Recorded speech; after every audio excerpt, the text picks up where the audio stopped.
Welcome to Mommy Glory Vlog! Please like, share, and subscribe! Mommy Glory Vlog!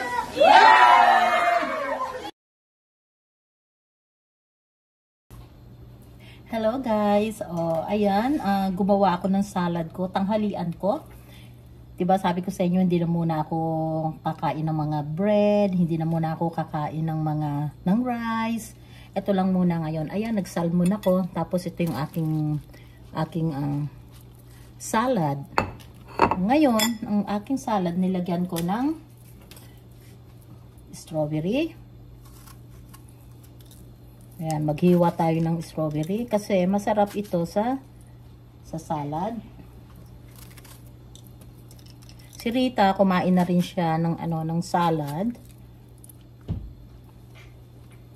So, ita-try ko talaga guys na medyo mag-lose weight ako ng konti kasi nga, ang laki ko na. Tapos, meron akong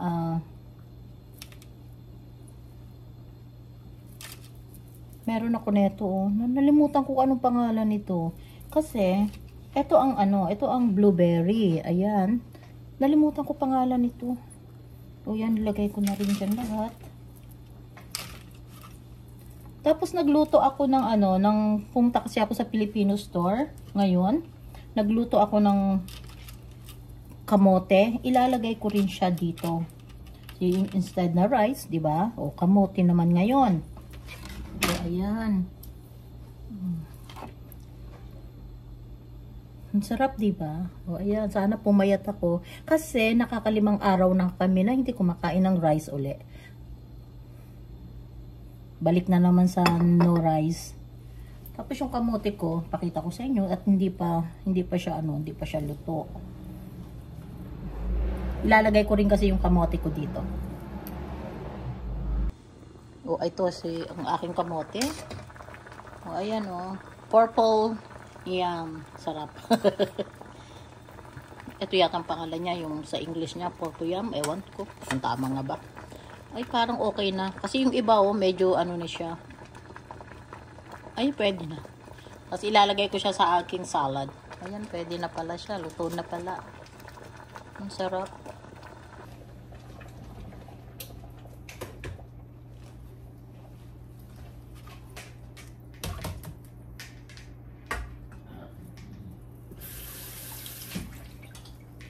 Pwede na yung aking kamote. Ay.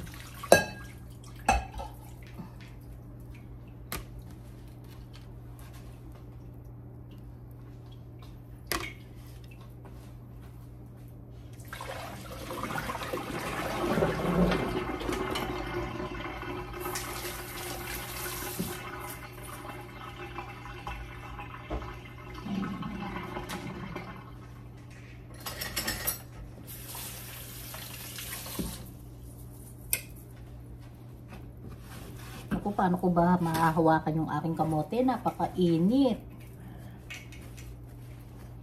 Kuha tayo ng isa.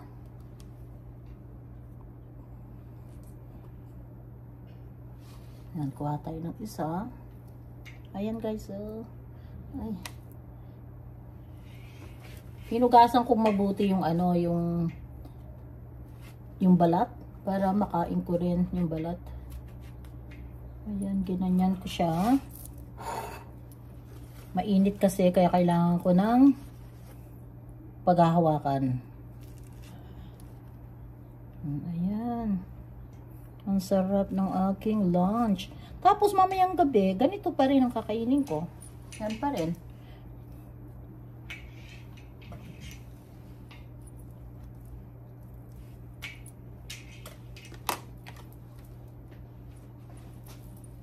Yummy, yummy.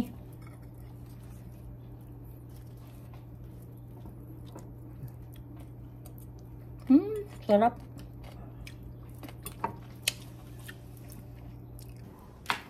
Kain tayo. Ayan. Ang sarap ng ang sarap ng yam ng nakamote. Yung purple, ang sarap.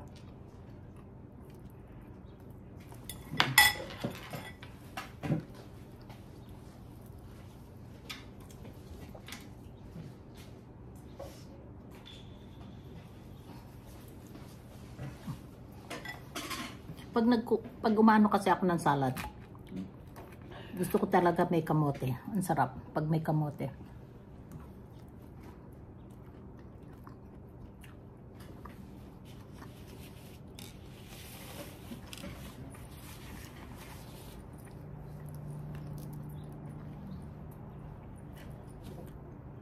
Ito try ko na pumayat kahit konti. Kasi nga, di ba uuwi ako sa Pilipinas? So, sana naman pumayat ako ng konti lang.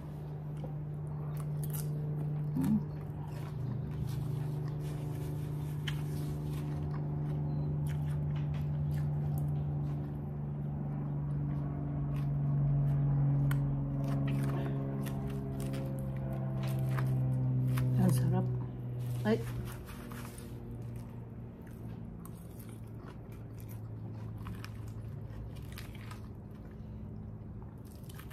Sana pareho kami ni Rita papayat.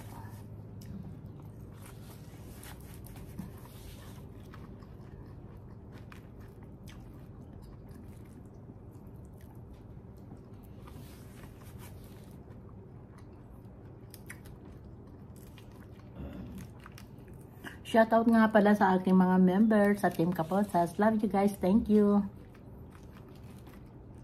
Sahan po ninyo pag kayo na po, pag nag-member po kayo sa akin sa Team Kaposas, mag-member din po ako sa inyo pabalik.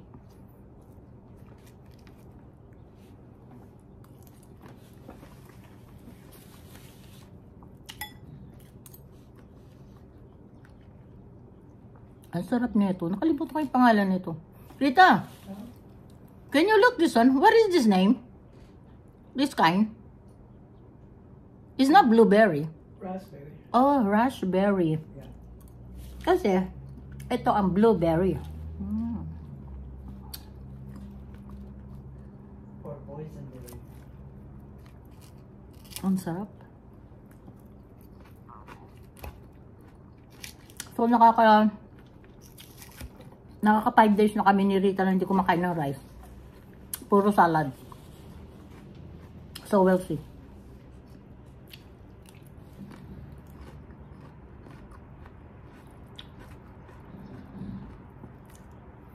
Kaya bumili ako ng maraming salmon.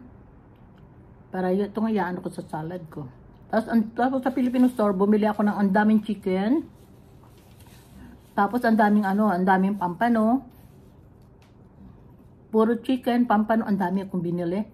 Naku, naka 104. Doon lang, sa mga ganun lang. Tapos ito nga kamote. Binili ko rin doon. Tapos bumili ako ng sitaw, talong. Tapos ampalaya, kasi may favorite ko ampalaya. Iluluto ko sa yung talong tsaka yung ampalaya, iluluto ko sa paksiw na pampano. Hindi ko pa sinubukan kung paano sa paksiw na pampano. Kasi ang ginagawa ko, ibang isda ang ginagawa ko sa paksiw. So subukan ko sa pampano kung masarap. Siguro masarap yan. Tapos may ganito ako. Araw-araw kumakain ako ng prutas.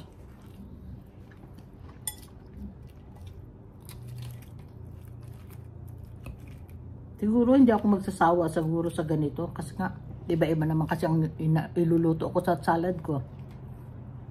Chicken, tapos minsan, pampano, mga ganun.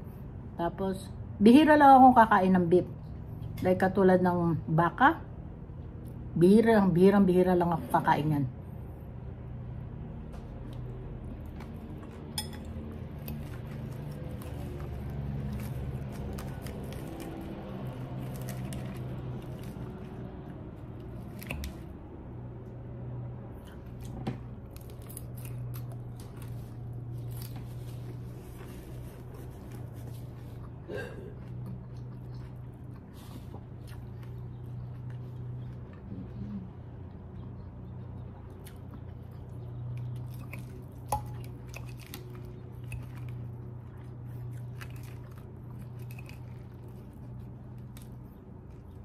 Sabi ko sa boss ko, every first, doon natin malalaman kung pumayat tayo. Kasi nag-start kami ng January 1st. So, alam ko kung ilan ang timbang niya, tapos alam ko kung yung timbang ko. Kaya sabi ko sa kanya, every first gagawin namin, magtitimbang kami kung na-lose weight nga kami. Kasi nga, puro salad-salad, siguro naman, mag-lose weight naman ako nun. Diyos ko, grabe. Tapos iiwas ako sa mga, ano muna, sa mga bread. Iwas muna ako dyan.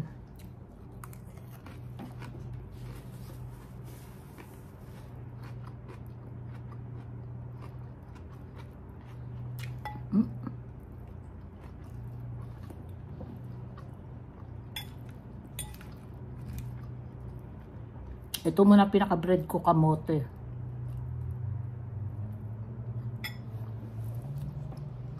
Tingnan nyo.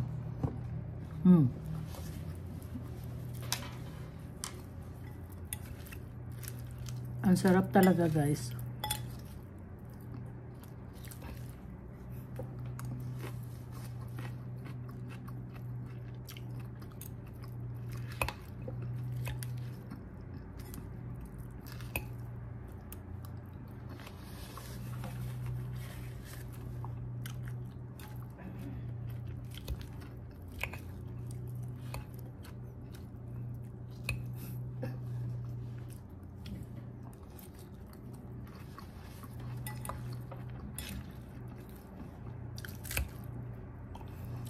Thank you nga pala sa aking admin, si Betchay TV.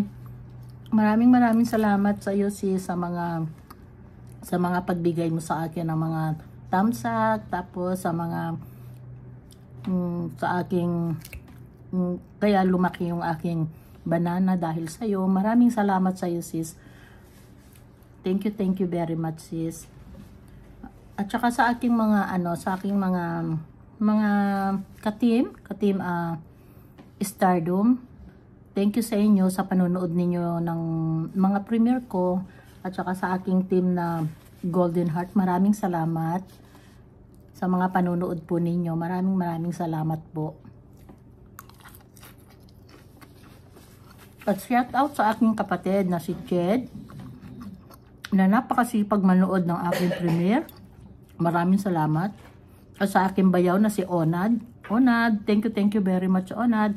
Tsaka yung aking mga apo, mga pamangkin sa Muntalban. At yung aking anak na si Kim, si Dolen, si Nalin. Kumusta kayo? Si Danilyn. Malapit ko nang kunin si Danilyn. Punta na siya sa Muntalban kasi doon siya mag-aaral.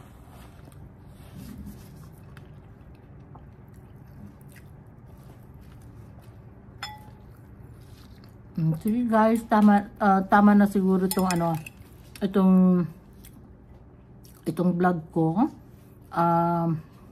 Kakain muna ako kasi alis kami ni Rita ngayon pagkatapos kong kumain dahil yung binili namin mali, hindi gumagana. Ano ba yun, bakit ganun?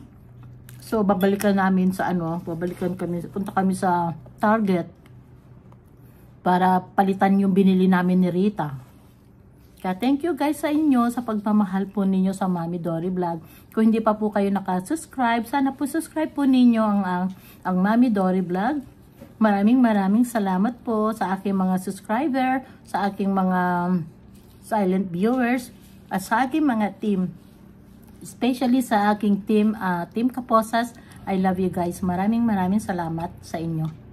At huwag niyong kalimutan, malapit na rin tayong magpangalawang raffle sa aking birthday at sa anniversary ng aking YouTube. Maraming salamat guys. Abangan ninyo. Magla-live naman ako para malaman ninyo kung kailan yun eh. Kaya thank you. Maraming salamat. Mami Dory Vlog.